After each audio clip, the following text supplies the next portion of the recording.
Pour les besoins de l'adaptation cinématographique, certains détails ont dû être changés. Cependant, l'histoire qui suit est authentique. Et le déroulement est identique à la réalité.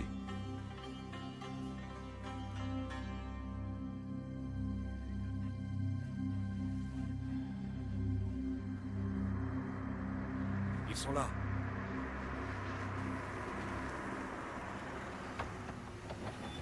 Vite, vite! Par ici! Par ici!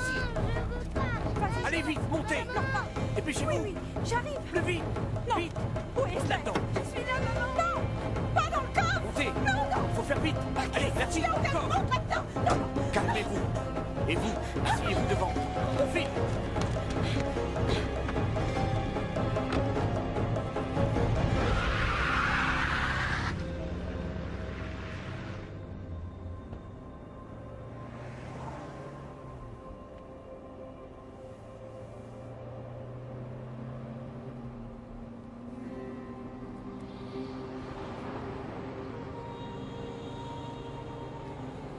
Nous avions pu rester 2 ans à Istanbul.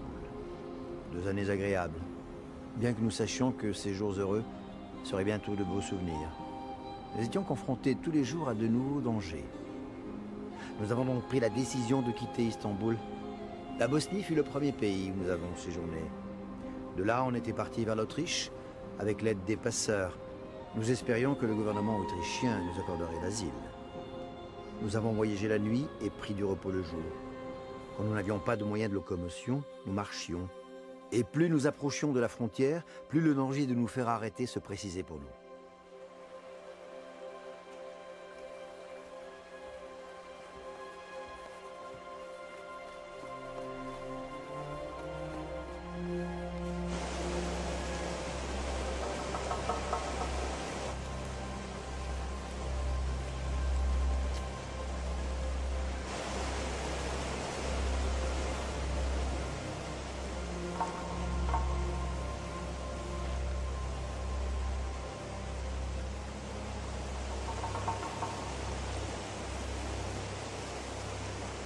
On doit traverser un par un, sinon ça tient pas. Super. On va traverser un par un. Oui, une seule personne à la fois. Pas plus qu'une.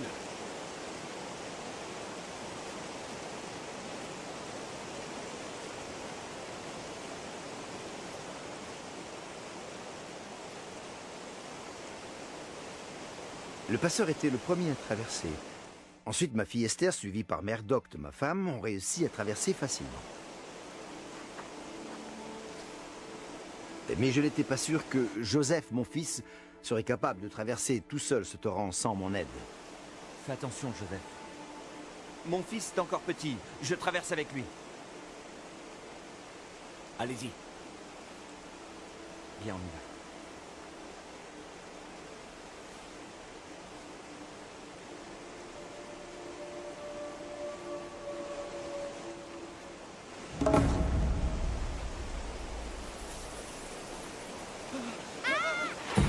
Ils sont tombés! Ils sont tombés à l'eau!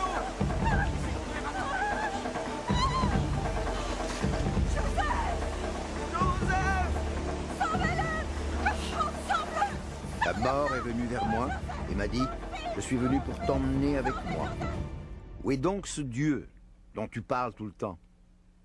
Je me suis alors tourné vers mon Dieu pour lui demander « Seigneur, mon Dieu, nous as-tu emmenés dans cette forêt juste pour que Joseph et moi nous trouvions une mort affreuse?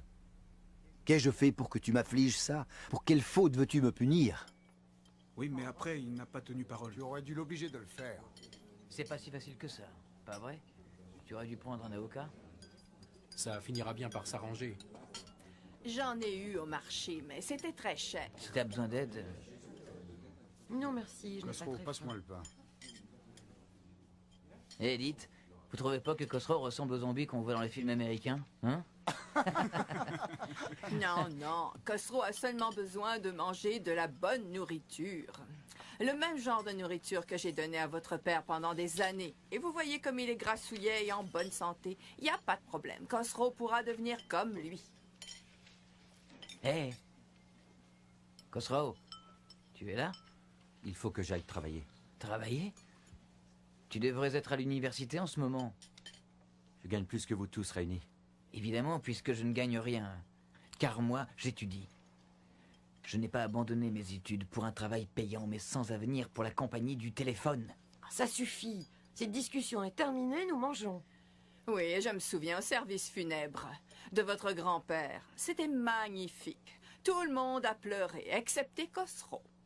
Peut-être, mais il a été très peiné. Ah oui? Comment le sais-tu? Parce qu'il me l'a dit. À moi, il n'a rien dit. Jamais. J'avais un collègue au travail qui était dépressif. Et alors? Eh bien, c'est évident. Je comprends pas. Khosrow souffre de dépression. Ah, il faut trouver à Khosrow une gentille fille à épouser. Qui sait, peut-être une de ses cousines. C'est ce dont il a vraiment besoin. Farzine, termine ton histoire, ça m'intéresse. Qu'est-ce qui est arrivé à ton ami? Il s'est tué. Un suicide. Je suis issu d'une grande famille. Et habituellement, dans les grandes familles iraniennes, se passent des tas de choses. Jusqu'à ce jour, personne dans la famille ne m'avait vu pleurer. Ils croyaient tous que je n'avais aucun sentiment ou émotion. Ma vie au sein de ma famille et au travail devenait de plus en plus difficile. J'essayais de me rapprocher de Dieu, de ses lois et commandements, en lisant différents livres et en participant à différentes activités religieuses. Je cherchais Dieu, mais je ne le trouvais pas. J'avais un étrange sentiment. C'était assez curieux, comme si j'avais un vide tout au fond de mon âme. Un vide que je n'arrivais pas à combler. Un jour, en me rendant au travail, je suis passé devant cette église. Et pour la première fois, je l'ai remarquée. Cette fois, je ne sais pourquoi, elle me paraissait différente. J'avais l'impression qu'une voix m'appelait. Tapis de Kachan, ils sont pas chers. Tapis de Kachan. Quand je rentrais le soir, après mon travail, je ne prenais jamais pratiquement le même chemin. Cependant, ce soir-là, c'était différent. La voix que j'avais entendue le matin me disait de rentrer par le même chemin.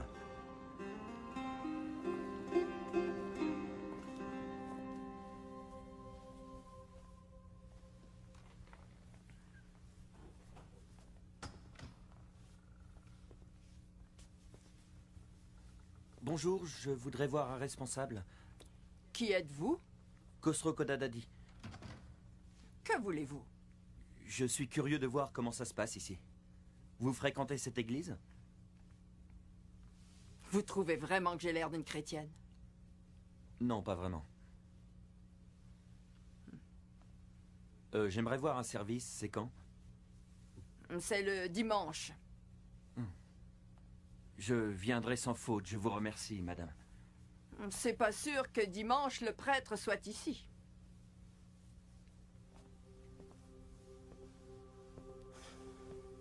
J'ai attendu avec une grande impatience que le dimanche arrive. Je n'avais jamais été aussi fébrile. De ma vie, aucun jour important ne l'avait été à ce point-là.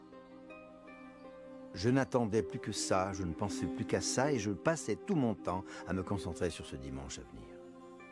خانه شتفال تربنونه وبرونو صورة خايمة بتالك زبابا ومارلي هال السامي باين آزن مبسمن بيو.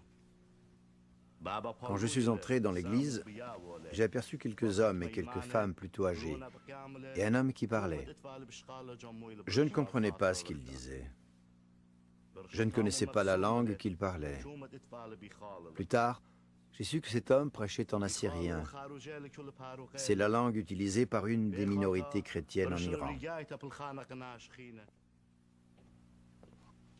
Bonjour, mon fils. Oh. Sois le bienvenu. Merci. Assieds-toi, assieds-toi. Merci. Alors, dis-moi comment puis-je t'aider? Par quoi dois-je commencer?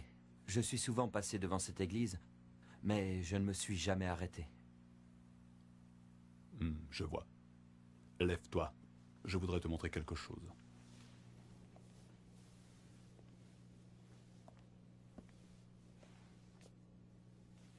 Le Nouveau Testament. Il s'agit de quoi? Ce livre que je te donne est le plus important qui soit. C'est l'histoire de Jésus-Christ traduite dans ta langue. Quand tu l'auras lu en entier, reviens me voir ici à l'église. Ne sois plus triste, tu vas découvrir la vérité. Souris. Allons-y.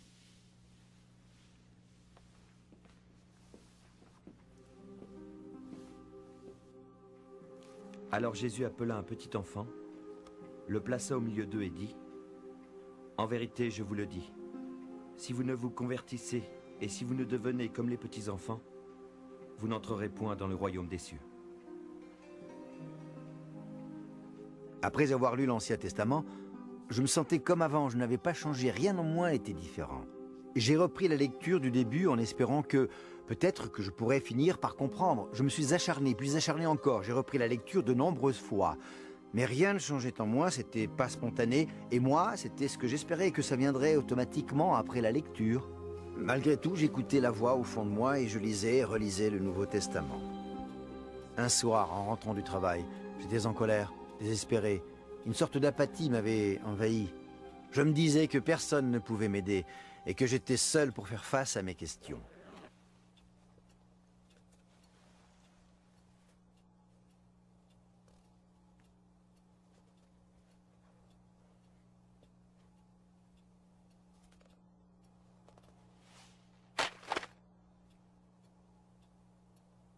Si tu existes vraiment, alors viens me parler.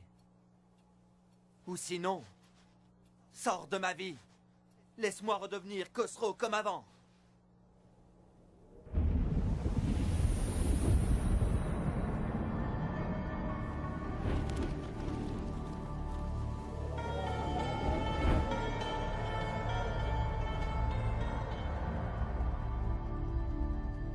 Alors donne-moi la main et je vais changer ta vie.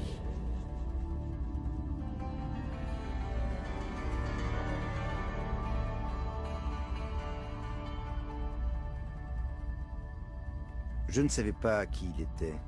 Je savais seulement que j'avais eu une vision. Je ne dormais pas. Je savais que je venais de jeter le livre à travers la chambre. Cela était impressionnant d'entendre sa voix dans ma chambre, mêlée aux autres bruits, comme le samovar de ma mère. J'ai senti que cette personne ne m'était pas étrangère, qu'elle avait été avec moi depuis mon enfance. Pendant ces années difficiles de l'enfance, il avait été près de moi. Voilà pourquoi sa voix m'était aussi familière. C'est pour ça aussi que je ne le ressentais pas comme un étranger. Quand il m'a dit « Donne-moi ta main », je lui ai donné la main sans hésitation. J'ai pas réfléchi un seul instant, pas un seul. Et lui, il m'a pris la main tout de suite.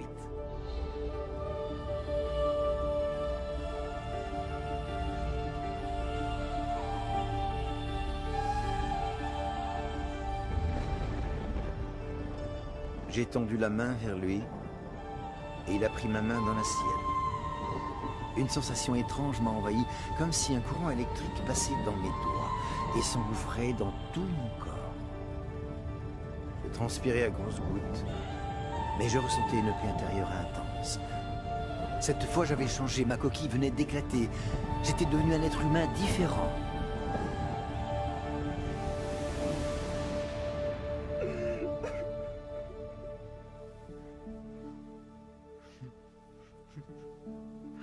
Khosrow, mais qu'est-ce que tu as? Pourquoi pleures-tu?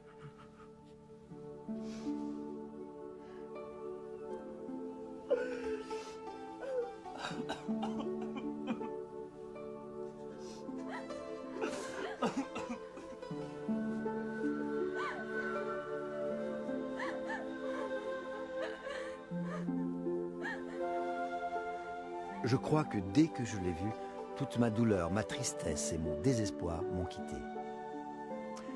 Je me suis senti réconforté au plus profond de moi.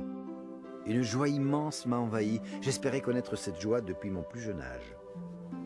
La tension et la douleur me quittèrent peu à peu. Les plaies se refermèrent. La violence et ma colère s'estompèrent. C'est la joie du Seigneur qui prit place en moi pour la vie. Jusqu'à ce jour, je ne l'ai pas perdue. Le matin suivant, quand j'ai ouvert les yeux, tout était merveilleux. Tout le monde me semblait parfait. Mon père, ma mère, ma vieille maison. Et sans oublier, au fond du jardin, la mare dans laquelle nageaient quelques poissons. Bonjour maman. Bonjour, Khosrow.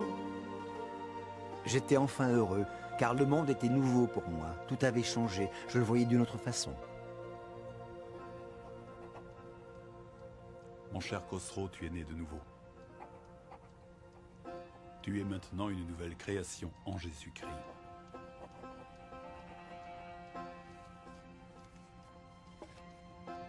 Le pasteur de cette église est jeune et dynamique.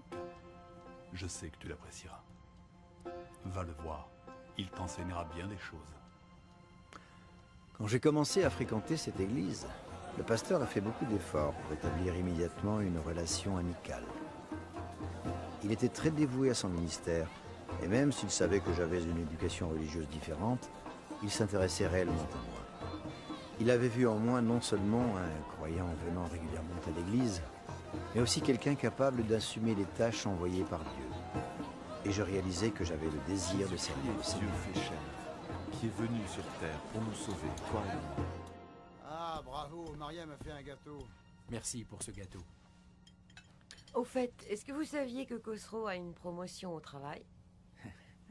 Non, maman, non. On me l'a proposé, c'est différent. Ah, je comprends pas. Explique-moi ça. Eh bien, je n'ai pas encore pris ma décision. Et enfin, qu'est-ce que t'attends? En fait, c'est qu'il y a d'autres occupations que je préfère. Fais-moi encore un peu de thé. De quel genre? Merci. Il s'agit du travail de Dieu. Impossible de nier que Khosrow a beaucoup changé. On en est très heureux. Mais enfin, il y a des limites à tout. Nous sommes musulmans, faut pas l'oublier. Votre mère et moi avons fait votre éducation, avec seulement 2 principes. Le premier étant que vous appreniez, tous les 3, à vous aimer les uns les autres. Le second étant de vous pousser à étudier, afin que vous preniez confiance en vous et que vous preniez soin de vous-même. Aujourd'hui, mon fils Khosrow sourit, pleure. Il me regarde et me dit « Père, je suis enfin heureux, et je vous aime, maman et toi. » Je dis que si Jésus est responsable de ce changement, alors je n'ai aucune objection.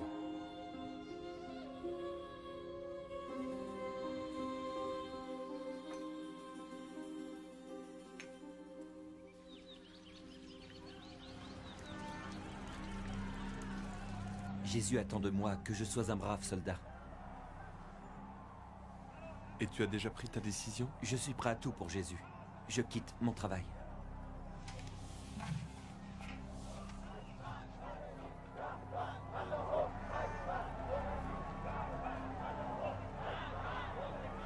Rappelle-toi quand même ceci. L'homme qui a la sagesse de craindre le péché et de s'en écarter ne connaîtra pas la détresse de l'homme qui est rempli d'orgueil.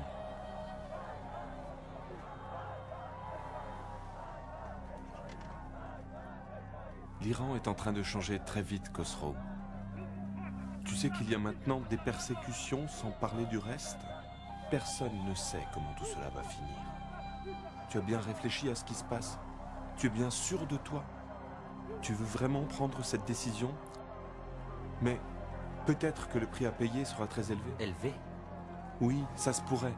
Pense qu'à cause de ta foi, on te persécutera sans merci. Il te sera impossible de vivre en Iran. Tu devras fuir. Tu devras quitter ce pays. Oui, mais tout ça n'est rien. Jésus m'a donné la vie éternelle, et c'est cela qui est pour moi essentiel. Que Dieu soit loué. Prions ensemble.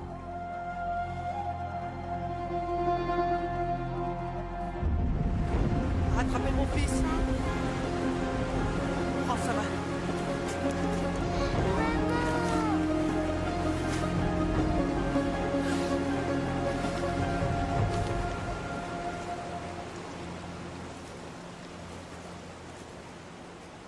Bien, relevez-vous. Il faut se remettre en route. On ne peut pas rester ici. Ils doivent se reposer. Pas ici! Allez!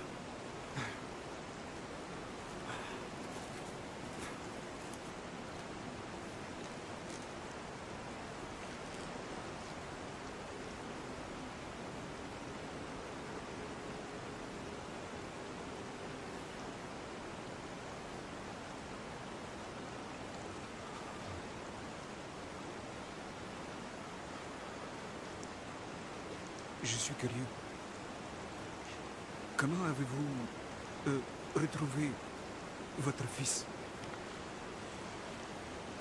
C'est lui qui m'a retrouvé.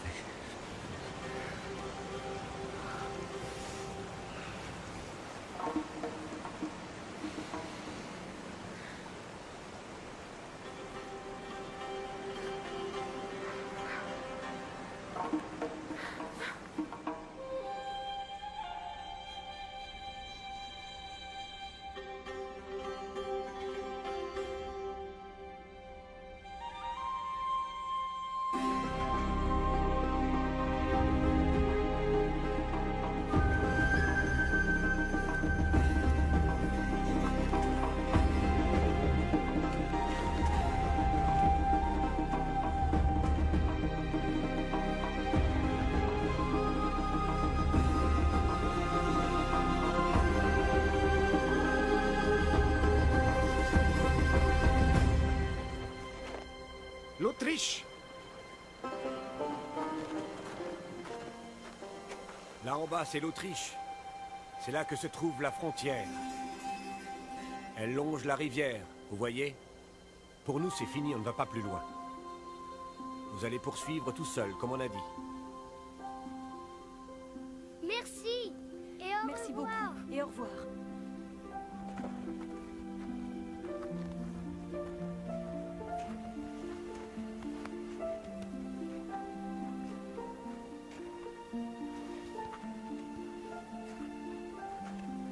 Nous étions heureux d'être enfin arrivés à la frontière autrichienne. À peine avions-nous franchi la frontière que la police autrichienne nous arrêta. Nous nous sentions mal.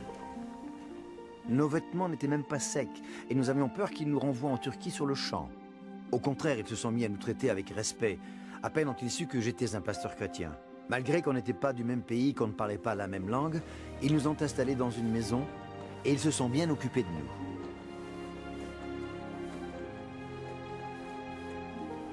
Quand Joseph et moi sommes tombés dans cette rivière, alors j'ai pensé que c'était la fin. La mort, voire Satan, avait fait un pas de danse devant nous, n'ayant aucun pouvoir de nous faire du mal. Après un séjour de 8 mois en Autriche, nous avons finalement été admis aux États-Unis avec le statut de réfugié. Nous avons donc emménagé aux États-Unis et j'ai commencé mon apostolat dans les églises iraniennes du pays. C'est un ami qui voudrait être notre meilleur ami. Je parle de la personne qui est la plus puissante au monde, celle qui contrôle tous les pouvoirs du monde. Et même s'il est le pouvoir suprême, il connaît la souffrance, il connaît la douleur, il a souffert pour nous. Le reniement, il connaît, l'abandon, il connaît, il a tout connu sur terre. Il est mon ami et votre ami. Il est aussi l'ami de ma famille. Il est l'ami de ma femme, Mère Docte, de ma fille Esther et de mon fils Joseph. Je vous parle de Jésus-Christ, le Jésus-Christ qui peut changer vos vies à tous, le Jésus-Christ qui a le pouvoir tout-puissant de changer vos vies à chacun dès aujourd'hui.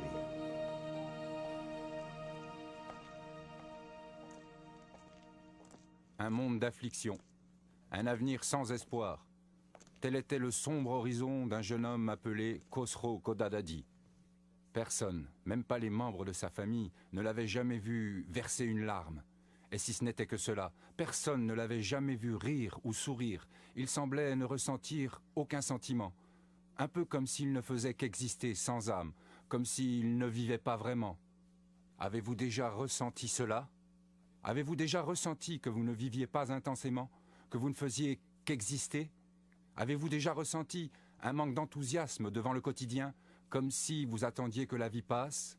Mes amis, ce n'est pas de cette façon que votre vie doit se terminer. Au contraire, mes amis, il faut que votre vie vous apporte l'accomplissement et la satisfaction. Jésus-Christ est venu afin de faire le cadeau de cette vie à chacun de nous. Dans les évangiles, Dieu promet une vie bien remplie aux hommes de bonne volonté. Le jeune Khosrow, quand il a pris la décision d'ouvrir son cœur et son esprit à l'enseignement de Jésus, a pu découvrir la promesse faite par Dieu au genre humain. L'invitation de Dieu faite à Khosrow est venue sous la forme d'une main tendue vers lui. Pas n'importe quelle main, mais la main du Sauveur, la main du Christ ressuscité qui voulait donner à Khosrow un avenir rempli d'espoir. À partir du moment où Khosrow a tendu la main vers lui, sa vie a été transformée. Mes amis, c'est le même Jésus qui est entré dans la vie de Khosrow qui désire maintenant transformer la vôtre. Mais ne craignez rien, il connaît votre situation, il connaît vos conditions de vie, il comprend vos peines, vos soucis, ainsi que toutes vos préoccupations. Il n'a pas de limite de temps ou d'espace ou même de langue ou de religion. Il aime tout le monde de la même façon. Oui, il vous aime et il veut devenir votre ami pour la vie. Rappelez-vous, il veut aussi être votre sauveur pour la vie. Et vous, aujourd'hui, êtes-vous prêts à lui tendre la main? Il viendra peut-être vers vous dans une vision ou un rêve, mais ce qu'il veut, c'est rester auprès de vous, mes amis, qui que vous soyez et où que vous soyez. Si vous appelez le nom de Jésus au fond de votre cœur, avec sincérité, soyez assurés qu'il vous répondra. Peut-être vous posez-vous la question suivante. Comment fait-on pour l'appeler? Eh bien si vous désirez rencontrer ce merveilleux sauveur qui a changé la vie de Khosrow Khodadadi, j'aimerais pouvoir vous aider à le faire aujourd'hui si vous le voulez bien. De plus, je sais qu'il veut vous rencontrer depuis toujours, ne le faites plus attendre. Que ce soit sa main, que ce soit son cœur, il vous les offre en toute simplicité. Et maintenant, tous ensemble, prions. Alors répétez les mots de cette prière, après moi, du fond du cœur. Le Dieu d'amour nous écoute. Si vous venez vers lui en toute sincérité, il ne vous refusera pas son amour. Quoi que vous ayez fait ou que vous regrettiez de ne pas avoir fait, c'est sans importance car l'amour de Dieu embrasse tous et chacun. Si vous êtes déjà une personne religieuse, Dieu ne veut pas vous donner une religion. Dieu veut se donner lui-même à vous.